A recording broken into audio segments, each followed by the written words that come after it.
we get started, I'll Yeah. introduce myself. Guys, I'm Amy Hedemio. I'm the scientific director over here at Body Science in Miami. We are a large functional medical clinic and we deal with a lot of things, but at the crux, what we deal functionally with is people that have oftentimes genetic mutations that predispose them to a higher degree of toxic exposures and all the resulting diseases. And so sometimes we're fortunate enough to see folks that have a mutation, may be unaware, but they haven't gotten sick.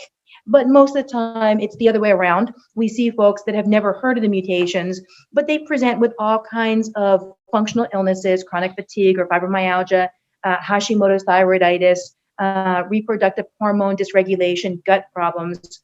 They don't recognize that what may have led to it is a genetic mutation in combination with an environmental trigger. And they come on down and we get a chance to figure it out, treat it, and get those folks better. So again, I am Amy Hedemio.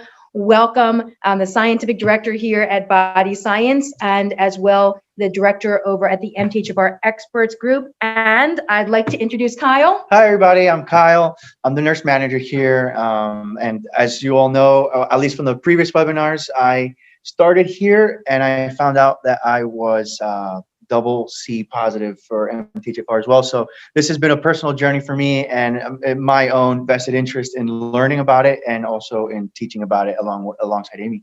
So, okay, so what you have is two folks over here that have MTHFR. You've got two folks that have families that also have been affected by MTHFR.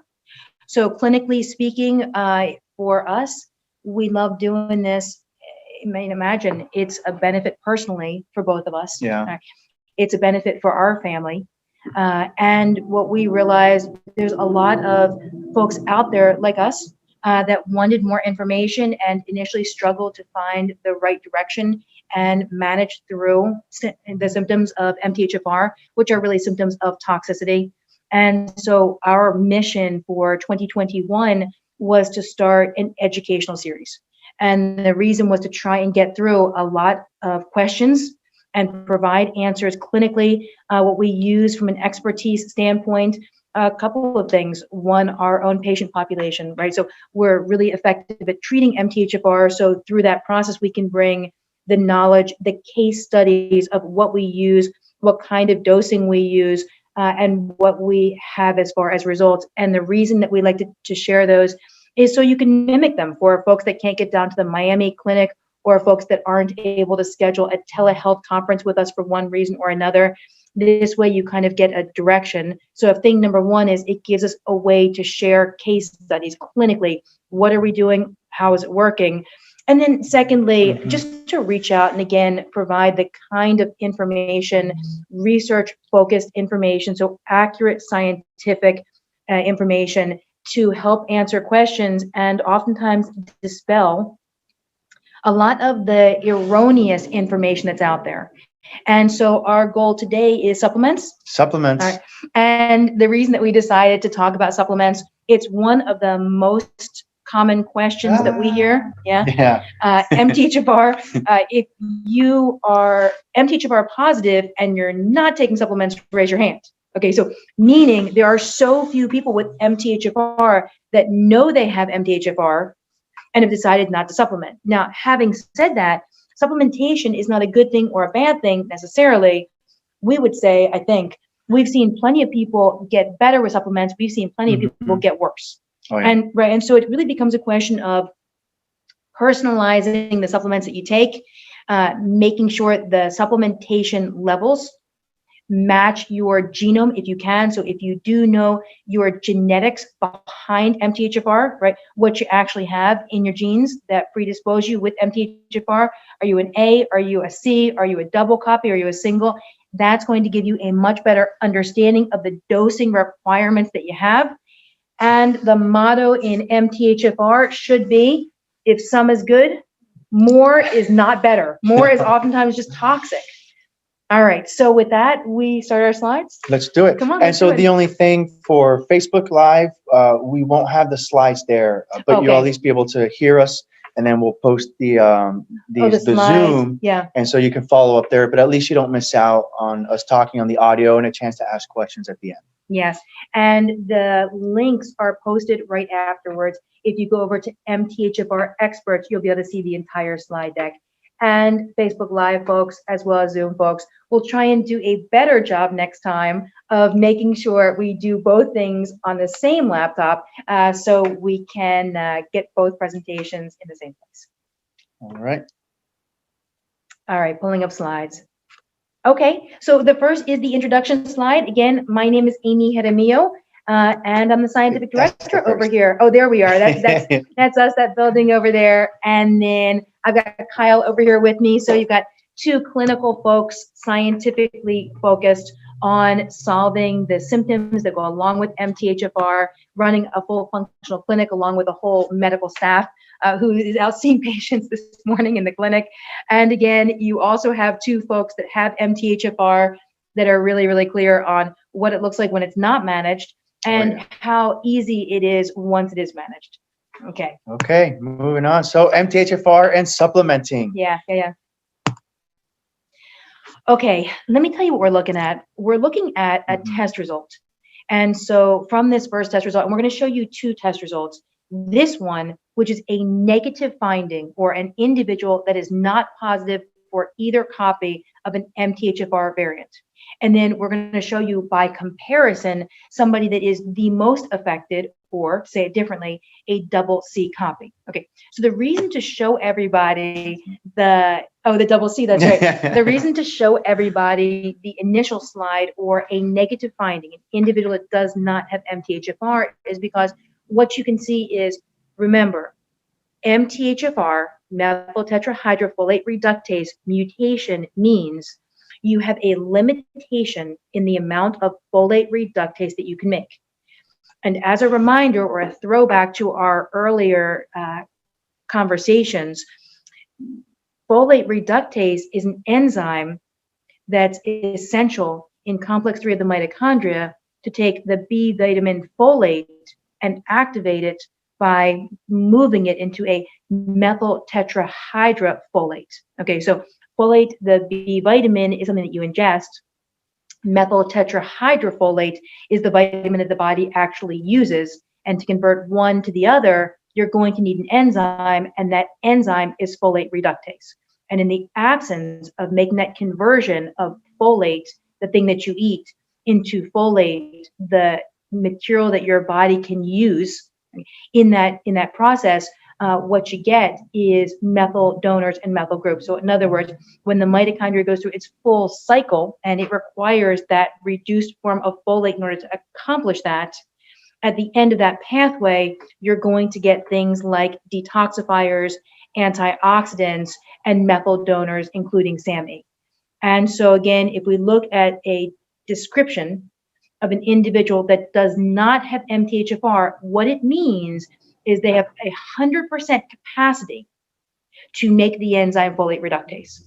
Okay, and so now by comparison, let's look at a test result of somebody that has a double C copy.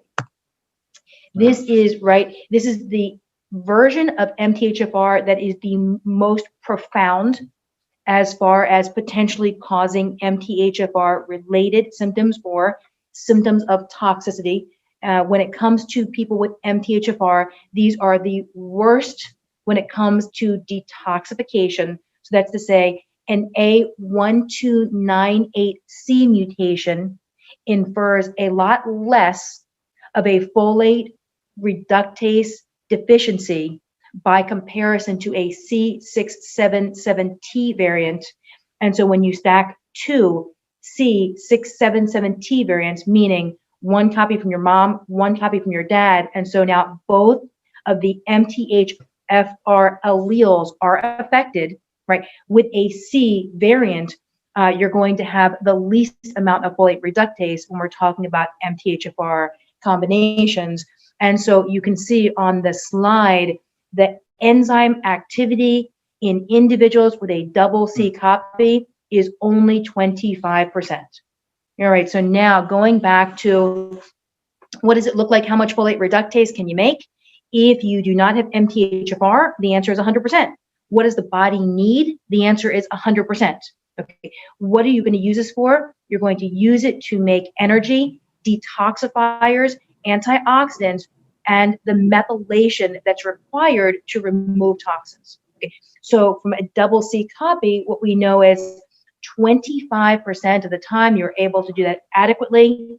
The other 75%, as toxins come in, you cannot methylate, you cannot detoxify, and that's why they build up. And remember, the symptoms of MTHFR are essentially symptoms of a toxic burden, right? It's not the gene that is causing the symptoms. It is not the gene that is causing the symptoms. So I'm going to say, it is not the gene causing the symptoms. That's not what's happening.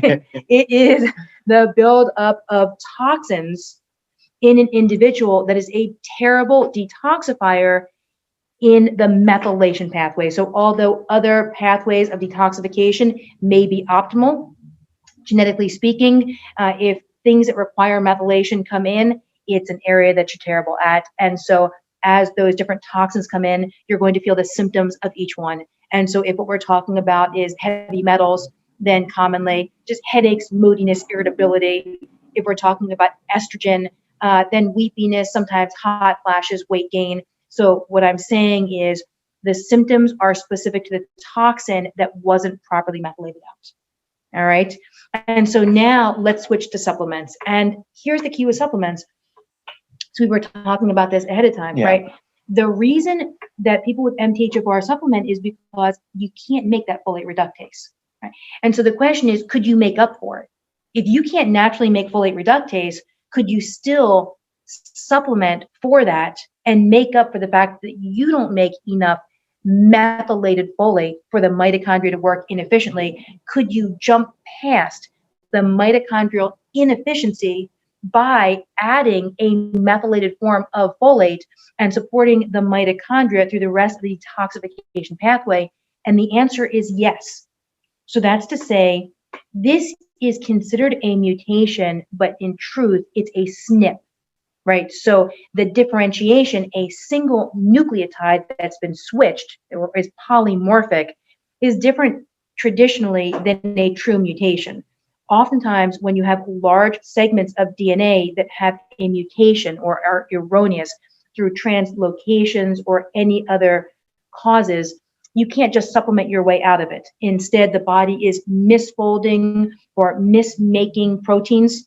The proteins are aberrant, they're not working properly, and you can't just take a bunch of supplements and make that better. Okay, MTHFR, because it is a single nucleotide or one base pair that's switched, it turns out that whether you can make folate reductase or whether you take the end product of what folate reductase does, which is a form of folate that is methylated properly, your body has a hard time telling the difference. So whether you make it endogenously or whether you take it exogenously, the body can adapt and use either one in order to provide the support that the mitochondria needs to then make detoxifiers, make antioxidants, make energy, and make more methylation donors in the form of SAMe. All right, so the reason to supplement is to make up for the fact that even if you don't have enough of that enzyme yourself,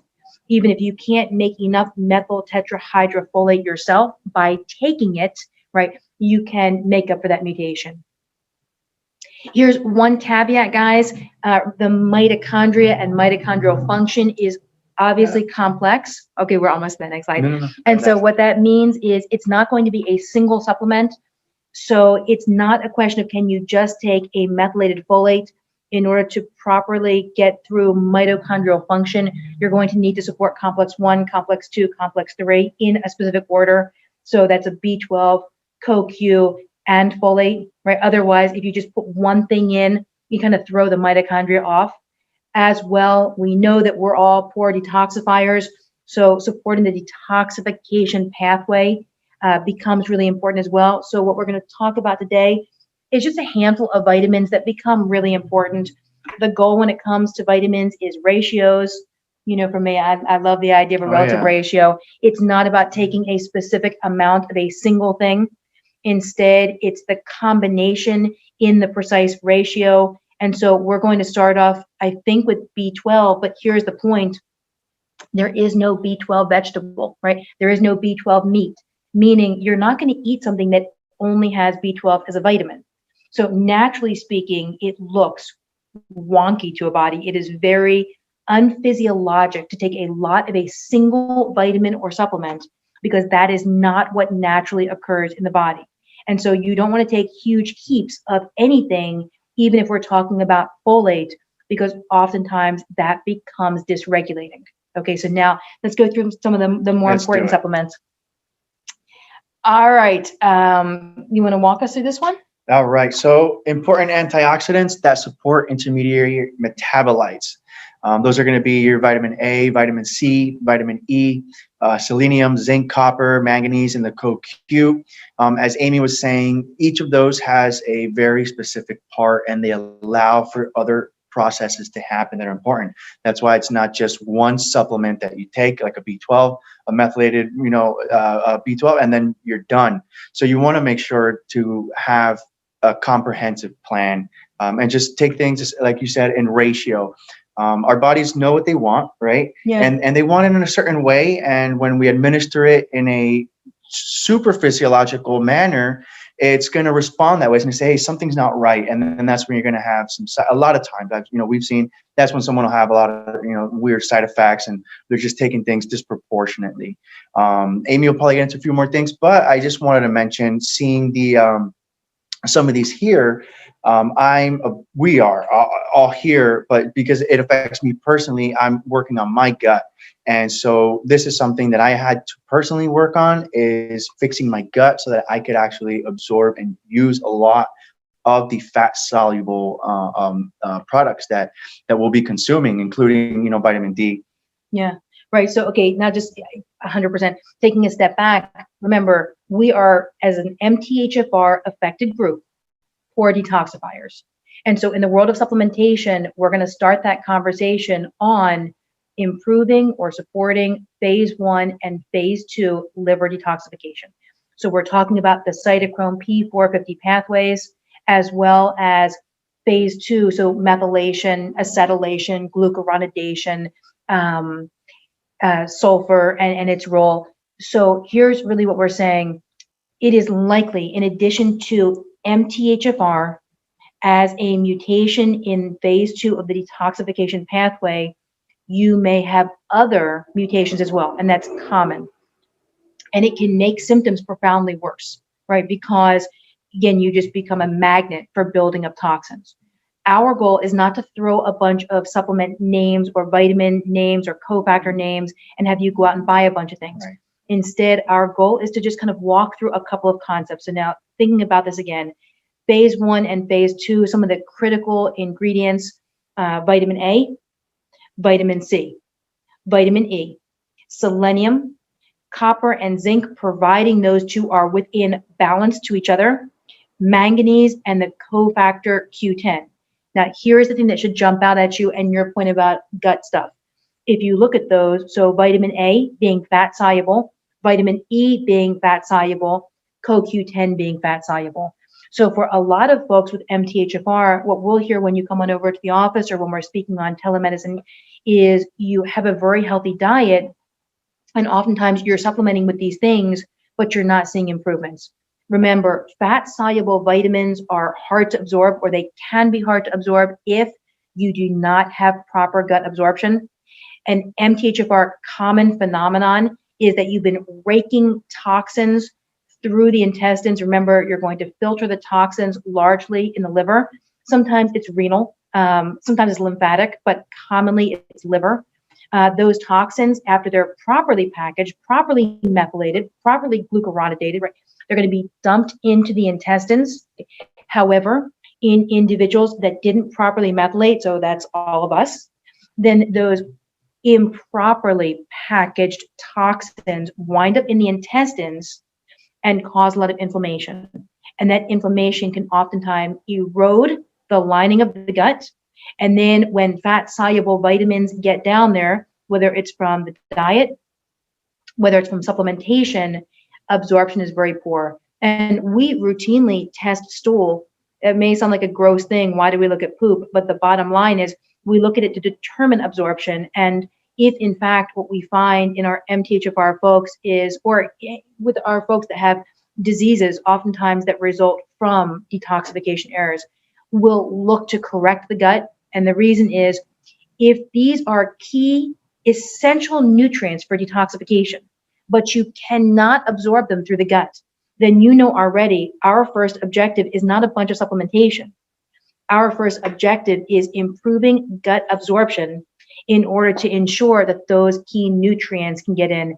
And oftentimes on our side, we'll use IVs, not for all vitamins, but just consider the fact that if you have terrible gut absorption, and the way that you'll typically know it is if you test the vitamin D, if your level is below a 33, but you've taken vitamin D and you just can't get that level up, or you've been out in the sun and vitamin D levels just don't move, know that if there isn't enough vitamin D in the gut, it's very, very hard to absorb vitamin D when you take it, right? Mixing a fat into another fat is what allows for absorption. If the gut doesn't have a fatty coating on it, when you come across other fat soluble vitamins, it will not absorb. So a low vitamin D blood level is oftentimes an indication of poor gut function.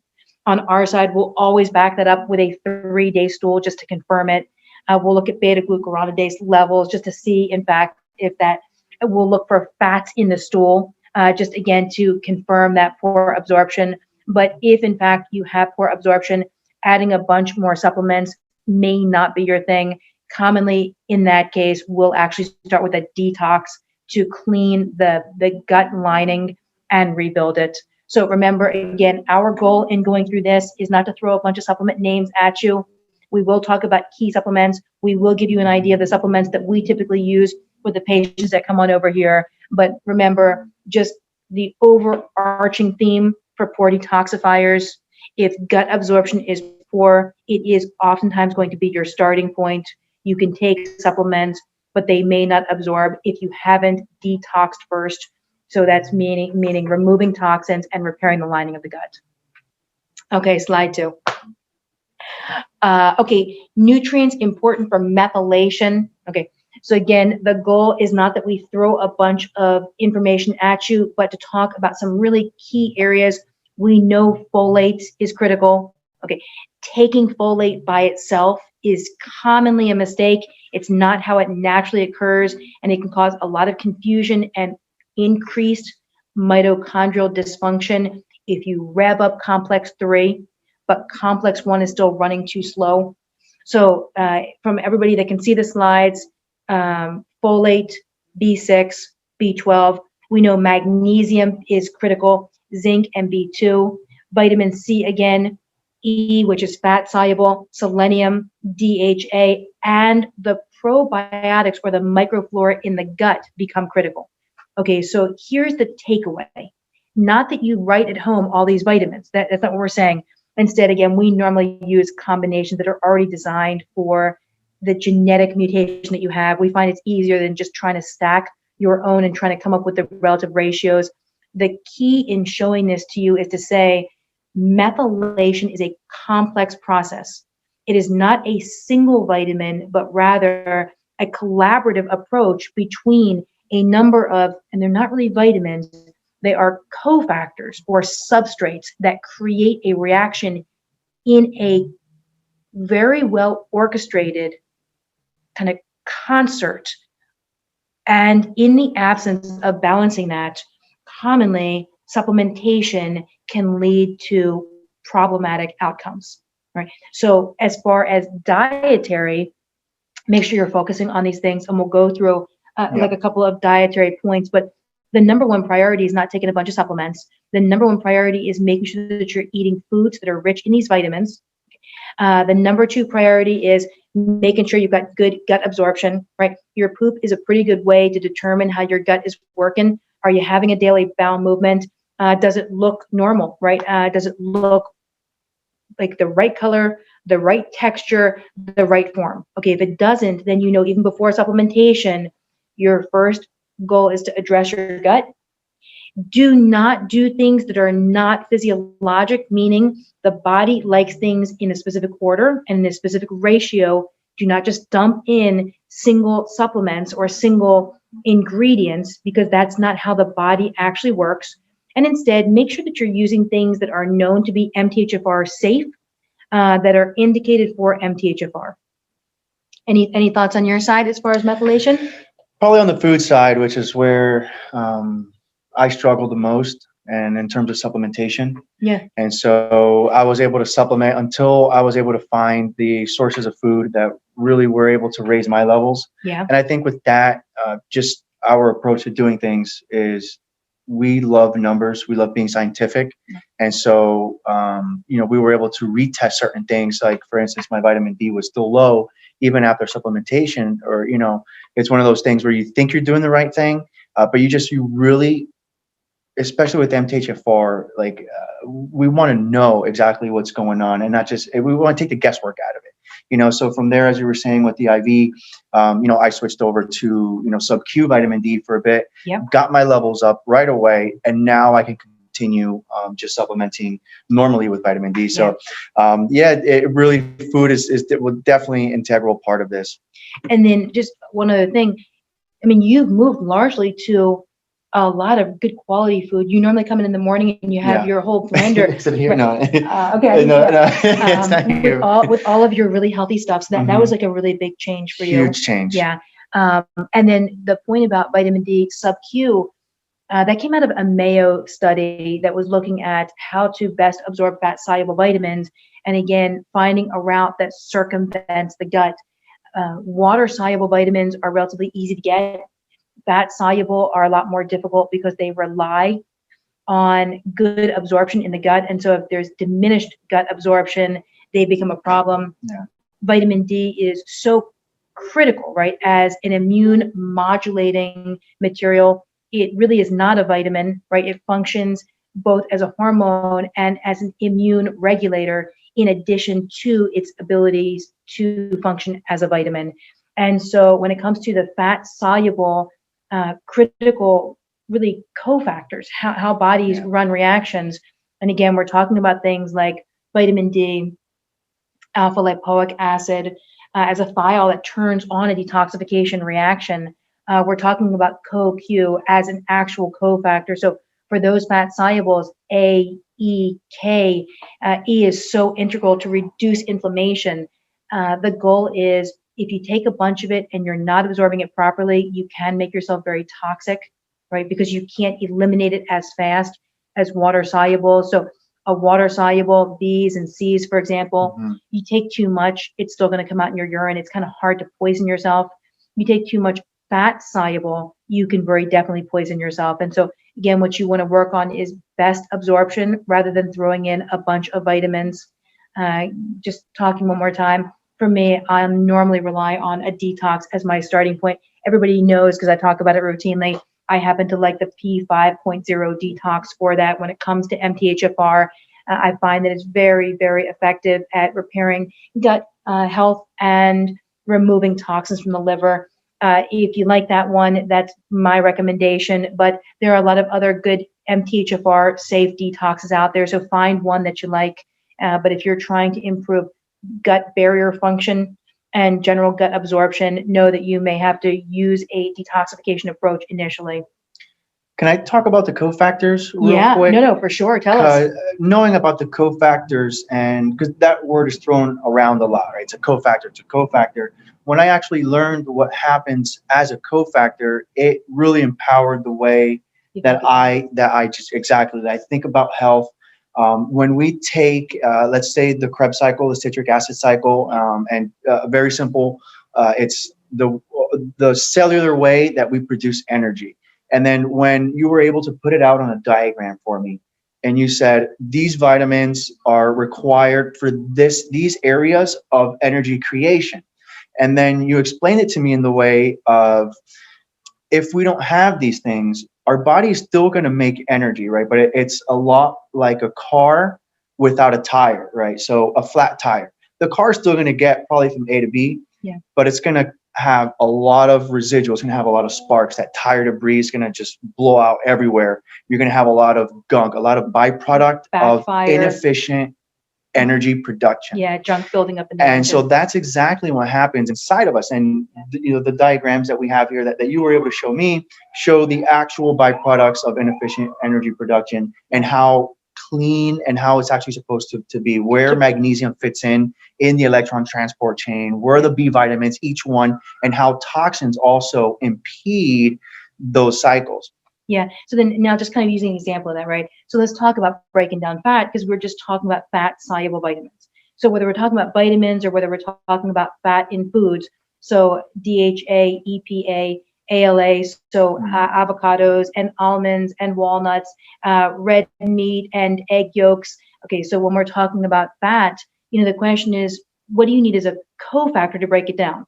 So if you ingest fat, can you actually get that fat into the Krebs cycle? And the answer is, you need two cofactors for sure. You're going to need magnesium and carnitine.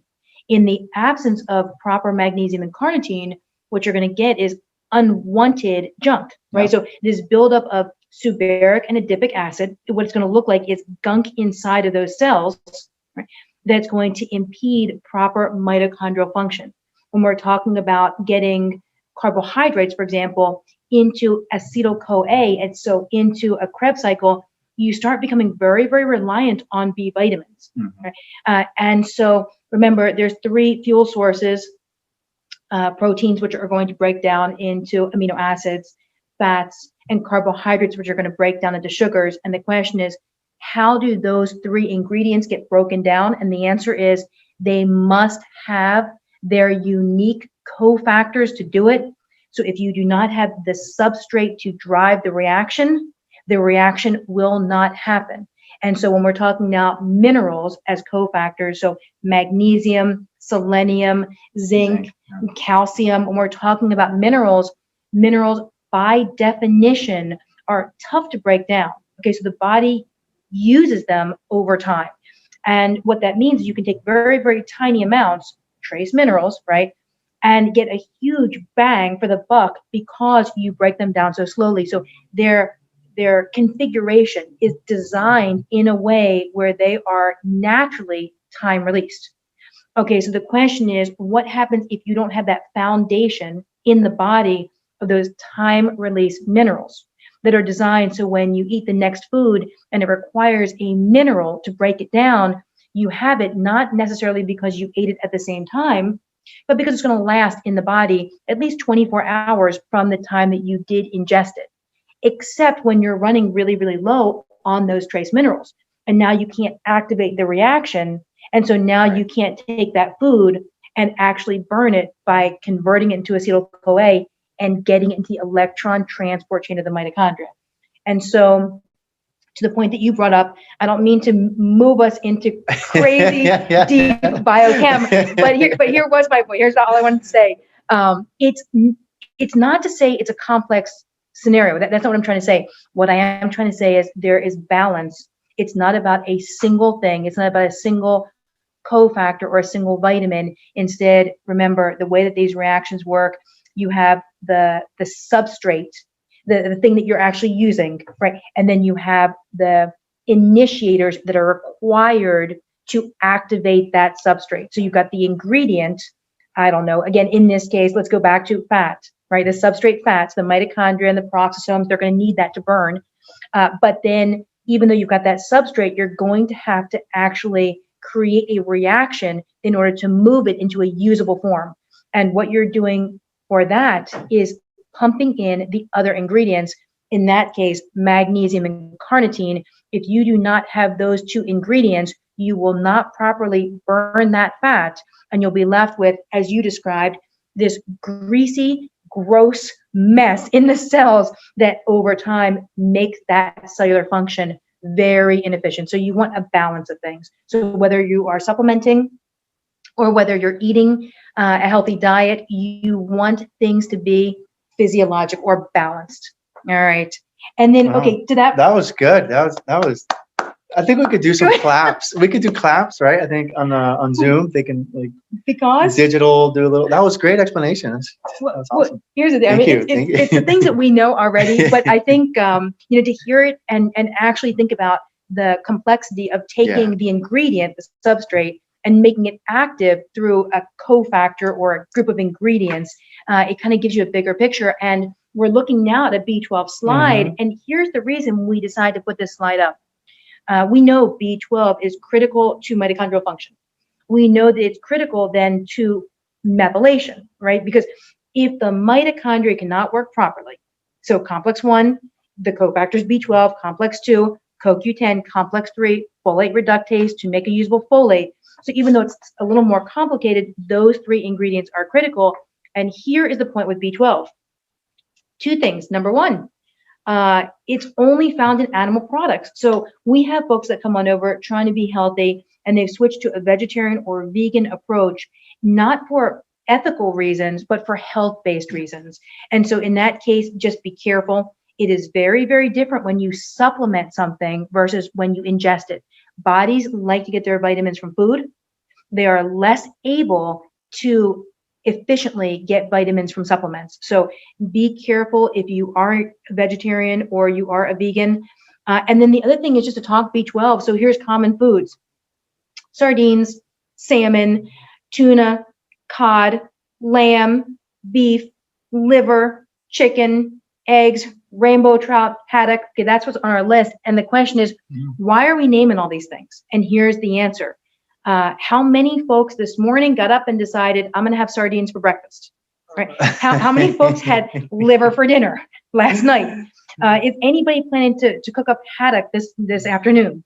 So my point is, the reason oftentimes to rely to some extent on supplements, right? You want to get things from your food, but sometimes a diet does not permit the levels of these key ingredients that are required for proper mitochondrial function and then proper detoxification. And so if you are not able to get some of these key ingredients, then you really want to make sure that you're getting them from supplements if they're not coming from your diet.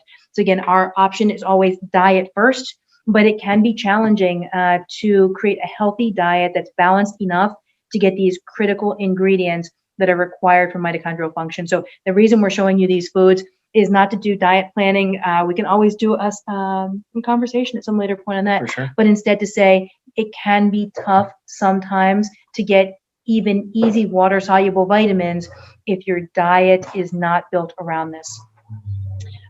Okay. Next. Yeah, folate. Folate, liver, chicken giblets, egg yolk, dried beans, lentils, split peas, potatoes. My favorite, and this is probably where it gets easiest for me, is the dark leafy greens, and that's what we always hear about, is the dark leafy greens.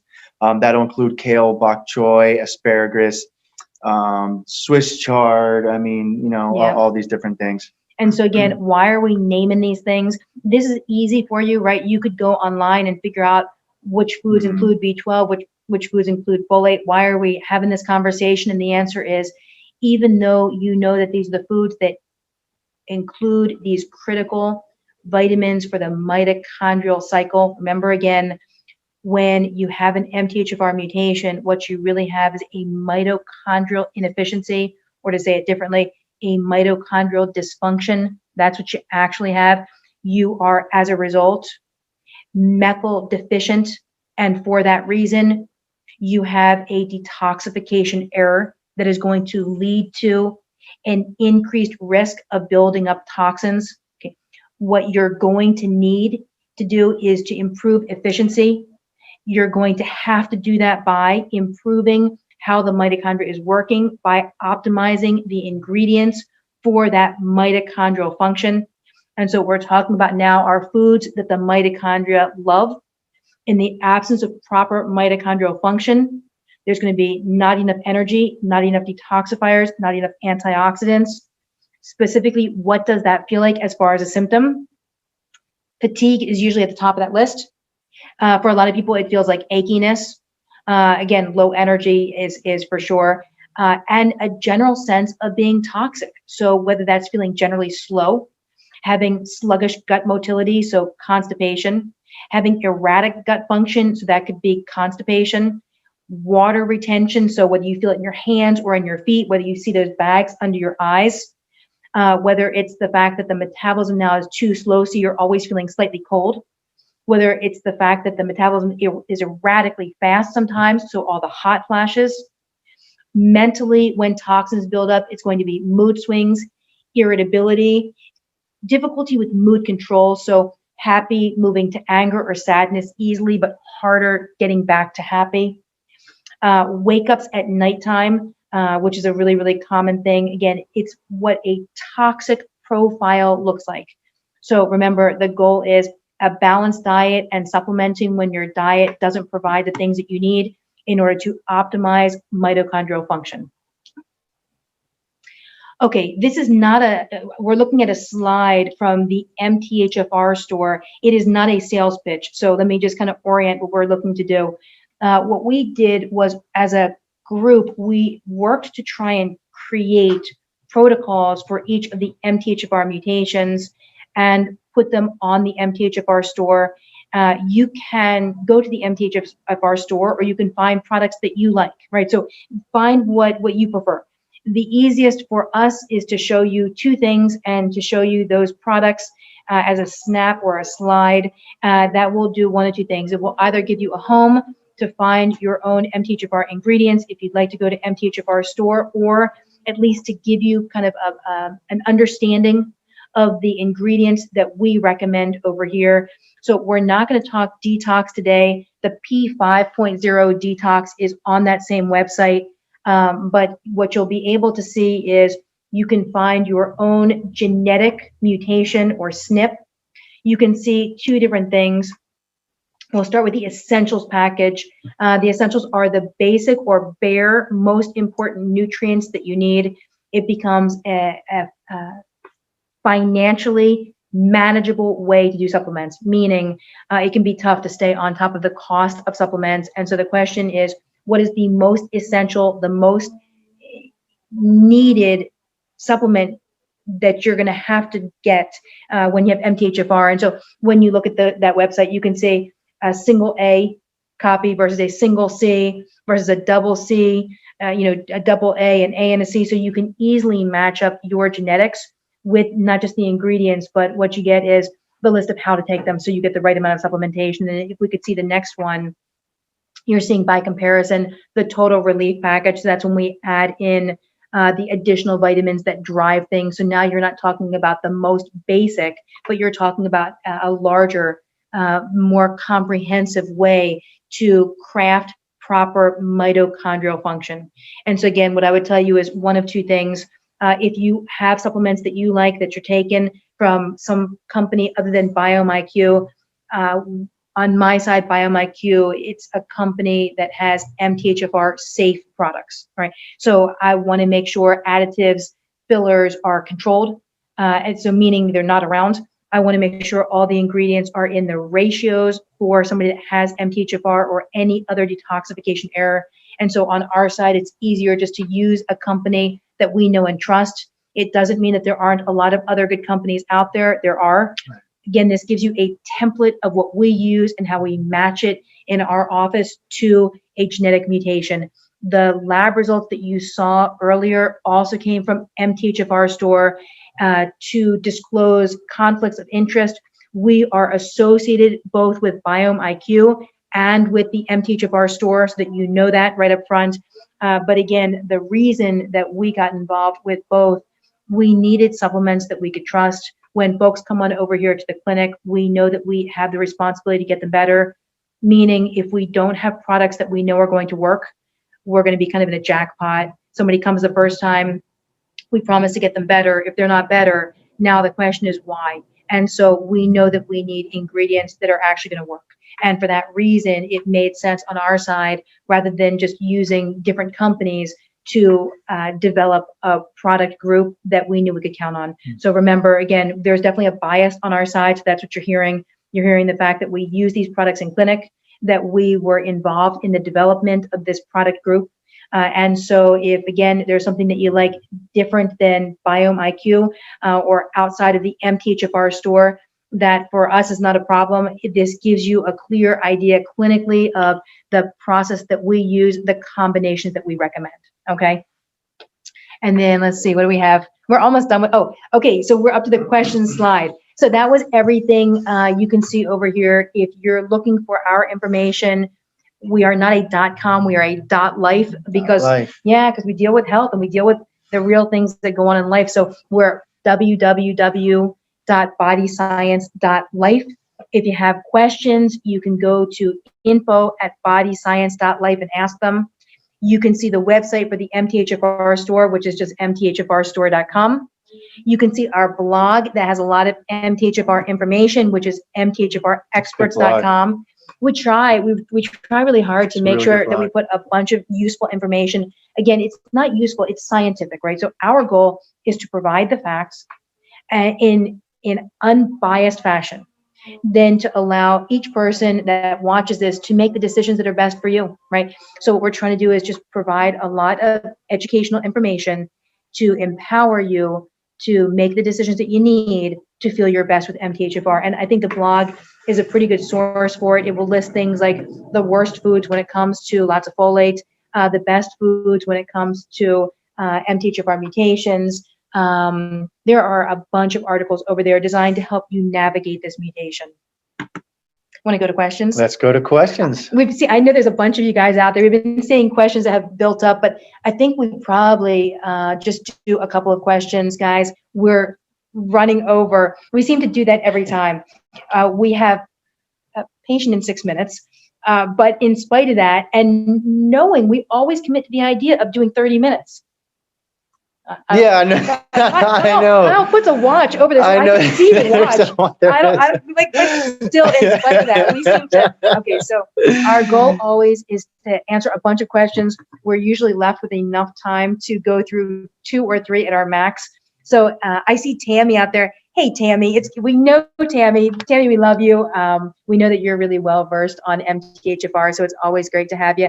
All right, Kyle, what does Tammy have to say this morning? So it says, I have leaky gut. Does a gut have to be completely healed prior to supplementing? I do notice benefit with some of them, but I have a lot of deficiencies. I have detoxed many times, including the MTHFR. All right, so here's the long and short. You'll certainly get some absorption even in a gut that has poor absorption. It's just not optimal. And so it can be difficult to get reactions in the body to work well. Sometimes they have the ingredients, sometimes they don't. So I still like the idea of supplementing. Just going back to the MTHFR lab result, if you have a mutation, then you have a deficiency in folate reductase. And so then extrapolating that out, you have a deficiency in methylated folate. And then taking that one step further, you have a mitochondrial deficiency that's going to result. So is supplementing better than not supplementing, even if you don't have perfect absorption? Yeah, and in fact, it may be a time to supplement, given the fact that absorption is low. So you can't really count on the foods in your diet providing the essential amount of nutrients that you're going to need.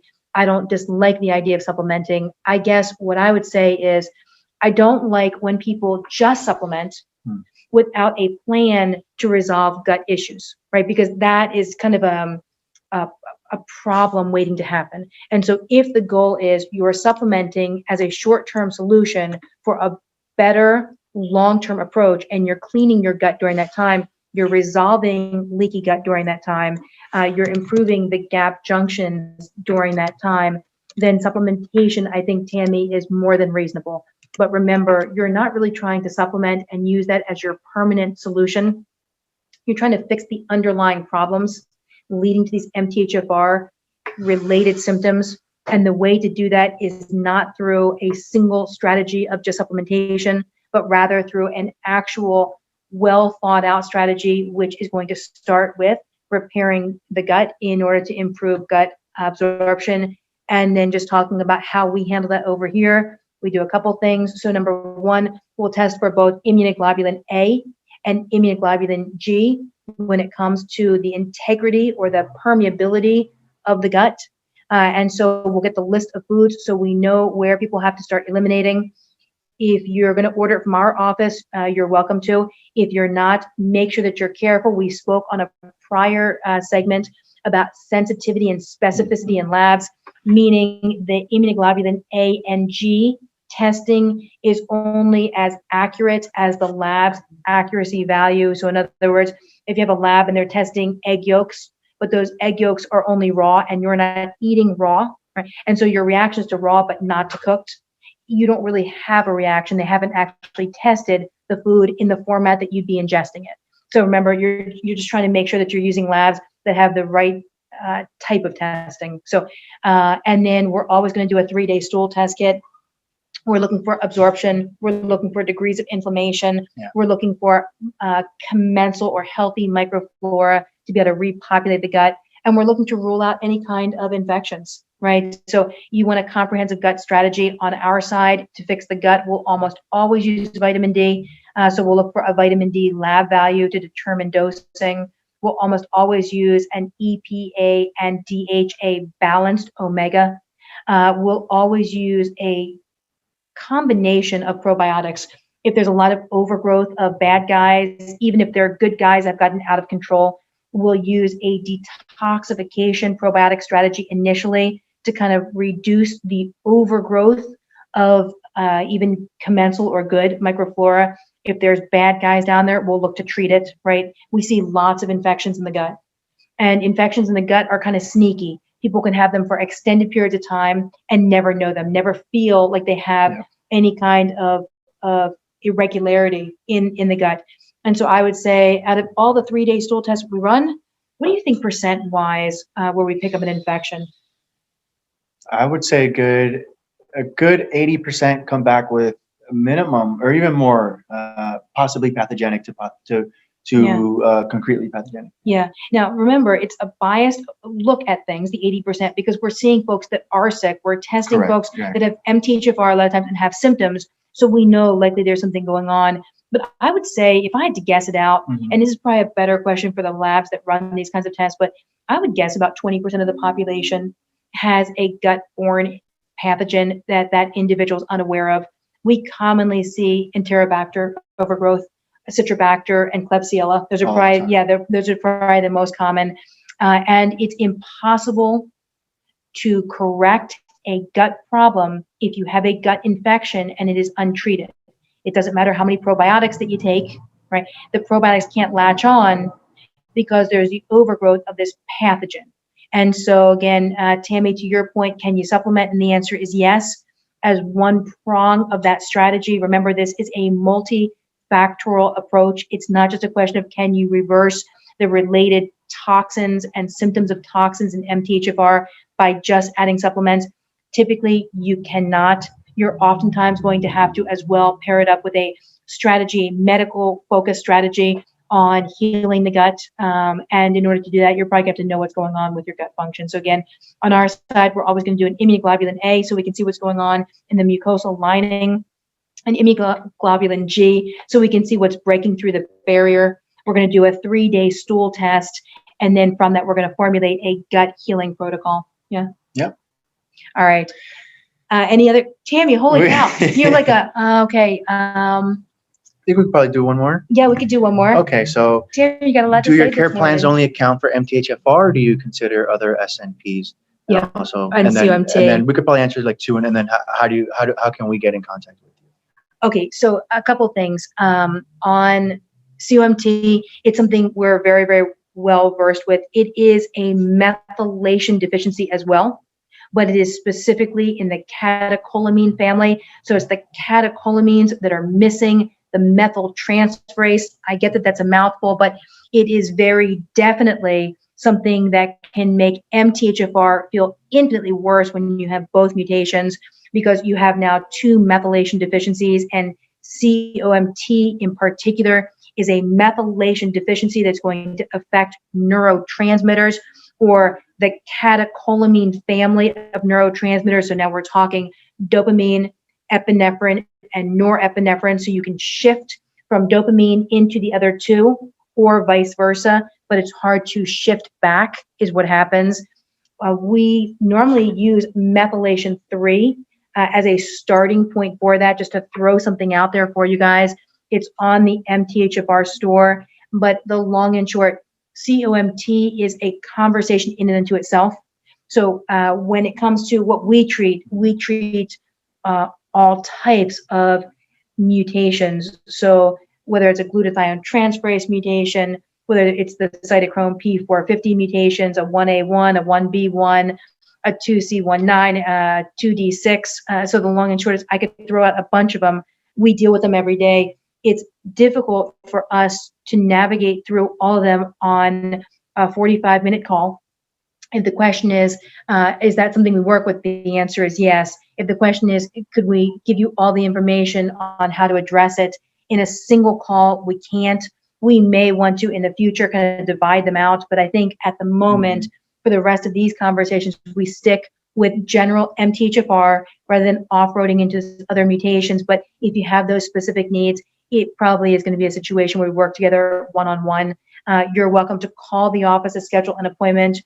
You're welcome to go to info@bodyscience.life to ask. Commonly, there'll be a question of how does that appointment work or how does it get charged? So let me tell you guys, the appointment is $350. It typically takes about an hour. The goal of that appointment on our side is to clinically get an understanding of what you're dealing with symptom-wise.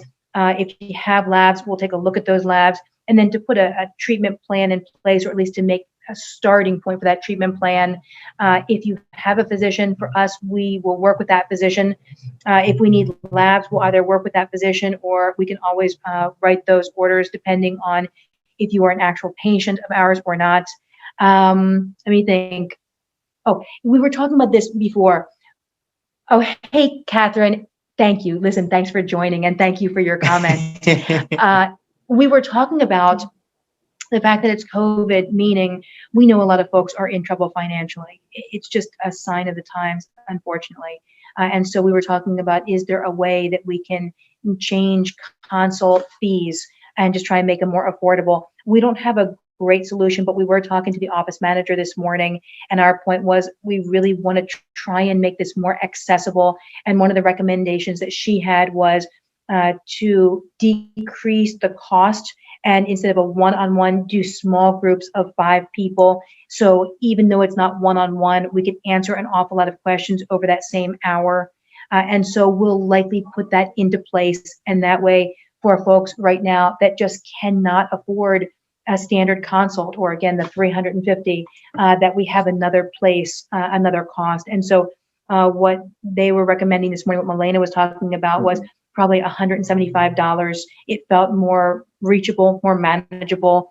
And then again, having small groups. And as well, I like the concept of small groups, oftentimes learning from each other and hearing symptoms from each other is a pretty good way then to get a group focus on, oh yes, I have that as well, and here's how I handle it. So just know we'll probably put that into play over the course of the upcoming week or so. And so whether you want to call the office and ask about it, or whether you want to email the office and ask about it, you're welcome to. I'll give you the phone number. It's not on our slide, but it's on our website. We're 305-901-5888.